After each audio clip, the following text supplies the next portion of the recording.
தரமா இருக்குங்க. ஏங்க தரமா இருக்குங்க. ஒரு வலுவான எக்ஸ்பீரியன்ஸ் அப்படிங்கிறத வந்து ப்ரூவ் பண்ணி இந்த மீனை பிடிச்சிருக்காருங்க. தரம். அந்த கச்சா எடுத்துவாடா. கச்சா எடுத்துவா. கச்சா எடுத்துவாடா. இரியா நிமிஷம். அண்ணா கச்சா எடுத்தாங்கண்ணா. சரியா இருக்குண்ணா. ஆமா, நான் கச்சா எடுக்கிற கேப்ல இங்கே மீன் திறமையை பாருங்க. ஒரே ஆள் தூண்டி ப்ளஸ் அடுத்த கையில் வந்து கச்சா. மீன் வந்து எவ்வளோ ஃபாஸ்ட்டாக வந்து வெளியில் தப்பிச்சு போகிறதுக்கு ஓடிக்கிட்டே இருக்கு பாருங்க. ஒரே அடியே வேலையை முடிஞ்சிருங்க பாருங்க மக்களே. ரைட்டு கொஞ்சம்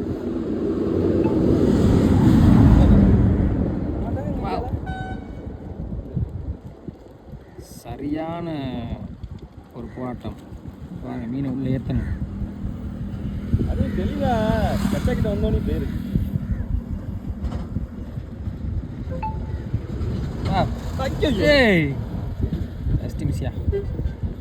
மீனை எப்படியாவது மேலே கொண்டு வந்துடணும்.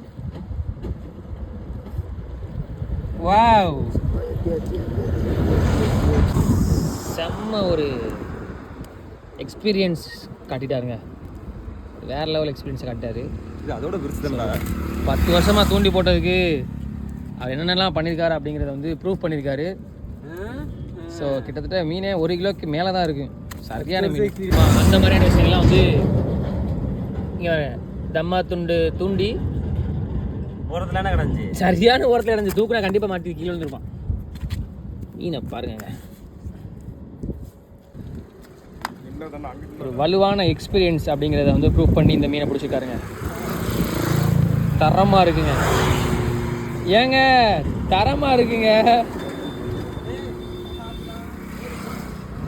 Absolutely amazing. வீடியோ பிடிச்சிருந்தா மறக்காமல் லைக் பண்ணி கமெண்ட் பண்ணுங்க. அவ்வளோதான், முடிஞ்சிட்டு. அப்புறம் என்ன, ஏன் உயிருக்கு போகிறார? ஏய்